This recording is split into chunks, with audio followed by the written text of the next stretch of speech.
It's Cyclonus. I'm back with another video, gaming, entertainment, and my opinion counts. People been asking me about it for a minute, so I thought I'll take a shot at this one right here. We're gonna do PlayStation versus Xbox. Well, that would be PlayStation 4 versus Xbox One. My thoughts on this situation is the Xbox One is better. The PlayStation 4 is not that bad, but it's not better than the Xbox One. I just want to kill all the fanboy noise and all the back and forth and the argument over sales, who's leading the software, a bunch of shenanigans that the ponies like to throw out there. But I'm going to do a comparison video sometime in the near future. But right now, I'm just going to speak on this situation. Okay, we have Microsoft, Xbox One, Sony's PlayStation 4. Now, I've had both systems since the launch, which was the end of 2013. I was one of the lucky people to actually have both of them at launch date. My experience with both systems thus far, we in April 2015, so I had about over a year, to actually play these systems and get used to the features and whatnot. So this is my take.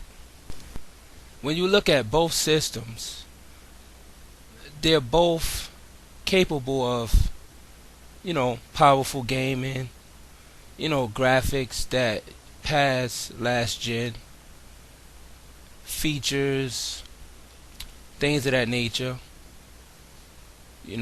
performance. They both are way past their predecessors. But let's get down to the detail, to the nitty gritty.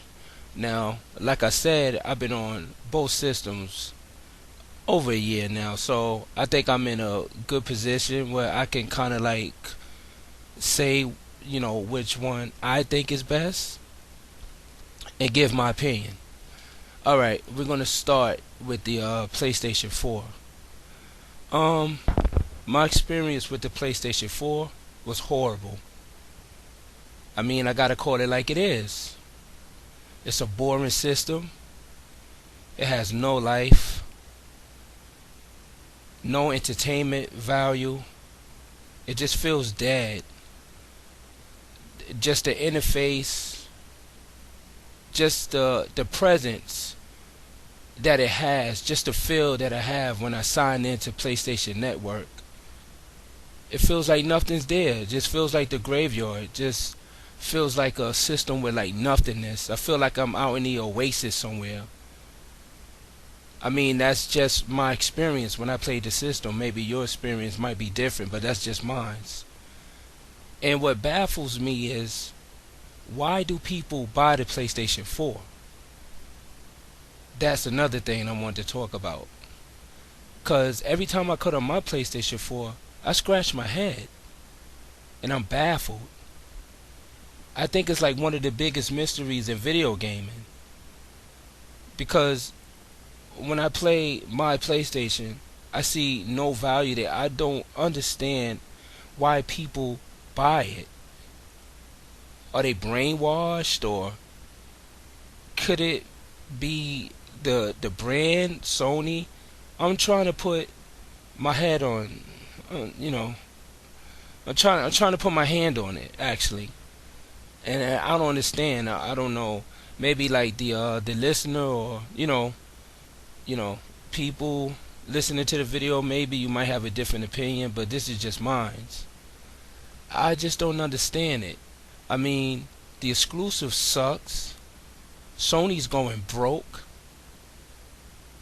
And all these games that they're coming out with are not interesting. The system itself is not interesting.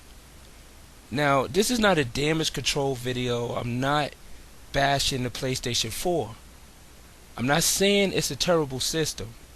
All I'm saying is not better than the Xbox One by a long shot, functionality wise, feature wise, just the overall feel that you have when you sign in to Xbox Live. Exclusive games too, because Xbox exclusive games are better than PlayStation 4 games. I mean, I call it how I see it, and that's the truth. I mean, if you look at PlayStation 4 exclusives, they all suck.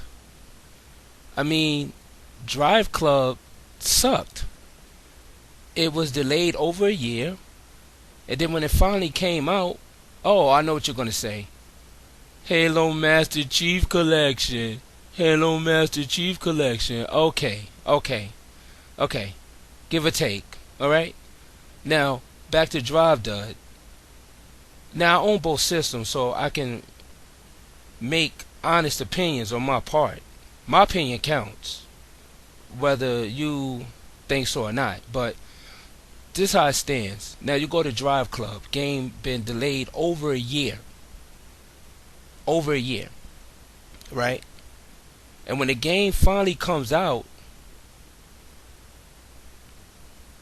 filled with bugs and, I mean, you name it. It was a wreck at launch. A lot of things that they promised was not implemented in the game. They said they was going to give a free version of Drive Club PlayStation Network. Where is it? It's still not there. See, that's the problem with Sony. They always undelivering. They never deliver what they promise to people, ever. And another thing is, these ponies, they celebrate this game, man. They think it's so good, but it's not. I mean, I didn't hear this news in Ponyland anywhere. This news I'm about to say, I didn't hear this anywhere. See, they're home playing Drive Dud, right? But their company is going broke. But do you know that at least 60 developers that worked on Drive Club was laid off? No, you probably never knew that. Because the ponies never report the real bad news. But that's neither here or there. Now, why was these people laid off? They never questioned themselves or, questioned the whole situation. These people were laid off because Sony could not afford to keep the studio together. They could not afford to pay the developers. But meanwhile, the ponies are home playing Drive Club, and the people that produce the game and the creators of the game are jobless. 50 employees are laid off. These people have families, they have lives, they have bills. But no one cares about that. Another thing, let's go to these games that are horrible. Like let me see, Little Big Planet, Killzone, Knack. But these are the games that they praise and they had such high hopes for, which baffles me. At the end of the day, I'm still scratching my head, and I don't understand why they like these games. Not only those games, but they're exclusives. Let's get to these exclusives. First, I already mentioned Drive Dud, which was horrible to me. And I explained the reasons why I think it was the worst launch in history. Let me see. Second of all, I want to mention the Order 1886, which at first, I won't lie, I was thinking about getting the game, but I was just about to purchase it, but I kind of changed my mind and I backed out at the last second. I started following the game, watching trailers, previews, reviews, or when I have you, and at the last minute, I decided to bail out.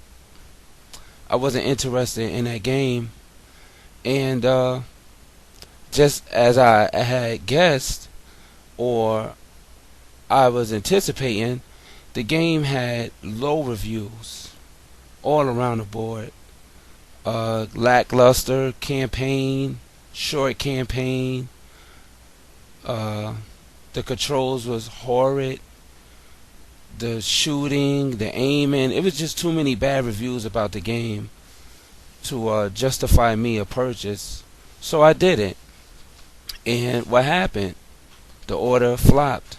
It came and it went. It was released. And then I gave it maybe a week's time. It was forgotten. It was long gone. Came and went. Then we had Bloodborne, which I sort of was a little interested in the beginning, but another game let me down again. Just wasn't nothing there that was interesting, or nothing there that stood out to me. I'm still trying to find a reason to validate my purchase with the PlayStation 4, but I can't find one. I'm digging and I'm digging and I'm digging, and I just can't find a reason to buy any games for that system. Remember, don't get mad here. Just my opinion, and my opinion counts. And I know ponies are going to damage control. They're going to say this, they're going to say that. What about this? And Xbox has no games, which is clearly not true. I could go on a rant for a real long time about all the great games on the Xbox One, but we won't go there. So if you have been living under a rock or anything of that nature, then you probably don't know. But if you haven't been living under a rock, I'm pretty sure that you are aware of the great games that's on the Xbox One. But I'm still trying to find the answer of why people buy the PlayStation. I just don't get it. Now, like I said earlier, I have the system. I own the PlayStation 4. So I don't think I could be labeled a fanboy, which I'm not. I just gotta call it how I see it. And I spent an enormous amount of time on the PlayStation 4, and there's nothing there. I just don't understand why people buy that system. Hey, if it was better than the Xbox One, or I saw some demon qualities in the PlayStation 4, I would, I would give Sony their credit, and I would actually spend more time on the PlayStation 4. But that is not the case. I think, like in previous YouTube videos or up-to-date YouTube videos have stated, I think it's a unbiased media thing that they have against the Xbox, which I can understand to a certain degree, because sometimes people get a hold of things and they don't let it go, and then you have stereotypes and just certain things that hang over you that people just won't let die down, which is cool. I understand, because at this point Microsoft is still fighting a good fight. They're still relevant, So with that being said, another thing I want to touch on is people talk about Phil Spencer, right? We hear Phil Spencer's this, Phil Spencer's that. I think he's a good guy. my personal opinion. And I think he's doing a lot of great things for Xbox gaming as a whole. And I like Phil. I like Phil Spencer. These are the reasons why I like Phil Spencer. I like Phil because his leadership. I like Phil because Phil interacts with the public. He interacts with the fans. Phil is seen. You know, we all know how Phil looks. Phil makes public appearances. Phil Spencer is really on hands. And also, Phil Spencer has like this human quality about him. He doesn't seem like a robot. Those are the things I like about Phil. Those are the reasons why people are behind this guy and they support Phil Spencer. And you know, he's a public face and a public figure, which adds to his credibility. You know, but on the other note, you have Sony. You know, Sony's corporation, or what not have you, has a Japanese spokesman, CEO, and president, which is nothing wrong with that because I'm not a racist or anything. You know, I support Japanese, Chinese. You know, it doesn't matter. You know, I'm just into the best products and the most bang I could get for my buck, and who gives me the best, you know, entertainment value, gaming value. So I'm not a racist in any form. But Sony has their CEO president, I think his name is Kazuo Harai, if I'm pronouncing it right. Now, this guy is, how would you say it? He's like faceless. You know, he really does public appearances.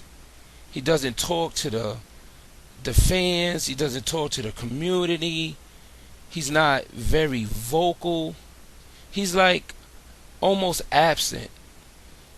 I would say he's kind of like just a faceless figure. Because people support Sony and the PlayStation brand, but I bet you at least 60% of these people don't even know the president of the company. Because he's faceless. I mean, and when a guy, you know, does interviews, it has to be translated, and not saying anything is wrong with that, but I don't understand how is that message getting over, you know, shores and to different people. I don't understand, like, how do people buy into that? Like, following a company with a CEO and a president that's faceless. I mean, and every time this idiot makes, you know, or gives interviews, it's never anything what gamers want to hear. When was the last time you, as a PlayStation fan or fucking pony, when was the last time that you heard news from this guy or read an interview with this guy and there was something there that you liked, or was something that he said that you liked? Never. Give me an article. Give me something. Never. This guy has nothing but negative things to say, or negative things that he's doing with the Sony, you know, company, and their vision towards how they're handling their system. Now, it may not be bad news to him or how he views things, but to me, as a gamer, from a gamer's standpoint, it's all negative news to me. You know, first this guy goes on, then he says they can make more money off indies than AAA titles, and to me that just sounds like a broke company that doesn't have money out there to put out high quality games. he's dependent on indies, which is why we call it the indie station. And on another note, look, I'm not bashing the PlayStation 4. I have the system. It's just that I point out the flaws and I report the things that the ponies don't talk about. That is my job, is to talk about the things that the ponies do not talk about. And they do not talk about these issues. They may not have an issue with it, but I mean, I do. And it's like they stand behind this guy, which I don't understand. I'm just so confused. He's a faceless figure. This guy hardly makes no public appearances. He does not talk to the Sony gamers, but they follow his brand. Doesn't make sense. I like Phil Spencer. Phil Spencer is the shit. And another thing I wanted to touch on. Look, we are all gamers, right? We're all gamers. I'm a gamer. You know, if you're listening to this video, there's a good chance that you're a gamer too. Now, we're in a time and age that gaming is first and foremost. I agree with that. Gaming is first and foremost. But also, we're in a time where entertainment is a necessity too. I myself am a gamer, but they had this perception of PlayStation as, if you want to play games, you play games there, right? Now, quote me if I'm wrong.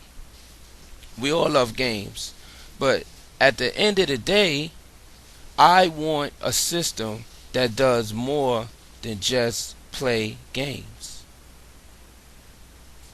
Everyone wants that. Who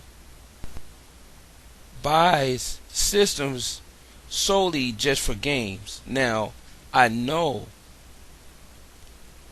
understand that they are gaming systems.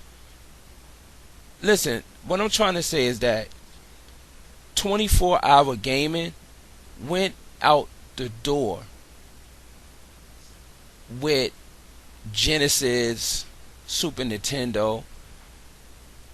Once these systems broke into online capability and was able to access the internet, buying a system just for gaming went out the window. At the end of the day, I want a system that does more than gaming, and that's where the Xbox One come in at. I don't want to game 24/7, and neither do you. If you tell me that you game 24/7 and you don't do nothing else with your system, that is a lie. Sometimes I get on my Xbox and I don't want to game. Sometimes I want to interact with other things, other features, other entertainment qualities. Yeah, I game, but I don't want to game all the time. Sometimes I just want to relax. Sometimes I just want a system that does different things. And that is why the Xbox One is better than the PlayStation 4. Because it just doesn't play games. It does other things way better than the PlayStation 4 than just games. Now, I say this to say that. If you want to play games 24/7 and do nothing else with your system, just put your game in and just play. No entertainment value, no extras, no features, just nothing else. Just an oasis, a desert. If you want to do that and you're that kind of gamer, then you get a PlayStation 4. But if you want a multimedia, multifunctionality powerhouse, including gaming and amongst other things, you get an Xbox One. Xbox One is for people who want gaming and extras. I'm a person where I want gaming and I want extras. PlayStation 4 is for just gaming. Now, what kind of player are you? What do you prefer? I prefer more than gaming. I prefer gaming, but I prefer more. I don't just prefer gaming. Sometimes I don't want to game. And that's what separates the Xbox One from the PlayStation 4. But the ponies are going to be like, hey, yeah, but we're up in sales, and da da da da da da. That's okay, but that's for now. That's for now. People are going to slowly gravitate towards the Xbox One because Microsoft has a structure that the PlayStation 4 or Sony Corporation cannot mimic. Eventually, Xbox One will be a necessity. It'll be something that you have to have. You have to have it. And that's what Microsoft is building their system into. A must-have. It will slowly turn around. It'll slowly shift over. Slowly but surely. Because, PlayStation got out the gate with a lot of shenanigans and a lot of resolution hype and the cheaper price. And their quote-unquote message for the gamers, which is cool. Not saying it's not about the gamers, but nowadays people want more. Once people realize that the Xbox One are doing things that the PlayStation 4 can't and will never do, because they don't have the architecture to do it. They're not Microsoft. What you get out the box with the PlayStation 4 is what you're going to be stuck with. It might be a little upgrade here and there, but mostly firmware. We all know that by now. I mean, I know it because I have a PlayStation 4. Alright? Microsoft Xbox One is custom. Microsoft has some of the best software engineers on planet Earth.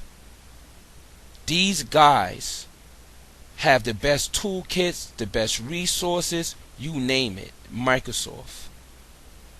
But once people start to realize that, it'll slowly start to turn over. It's like a hype train that rides for a while, comes out the gate fast, but slowly, dies down. But Sony's going to try to fight the fight because they're going to keep coming out with these cash grab games and these rehashes and these remakes. They're coming out with God of War. And God of War is a good game, but the people expect more. We don't want rehashes. Not saying Microsoft is not doing it, but Sony's making a more focus in that field. So, I'm going to end this video off by saying that is my comparison between the Xbox One and the PlayStation 4. Xbox One is better. I'm not a fanboy. I own both systems. And that's my opinion. And my opinion counts. So, comment, subscribe, thumbs up, thumbs down. I don't really care. This your boy Cyclonus245. Oh yeah, you can add me on Xbox Live too. The gamer tag is the same as the name of the channel. And I'm signing off with some more gaming news. And my opinion counts. So, until next time. Hope you have a good day. Enjoy yourself. Keep it Xbox. Don't forget to hit that like and that subscribe button. More on the way. Peace.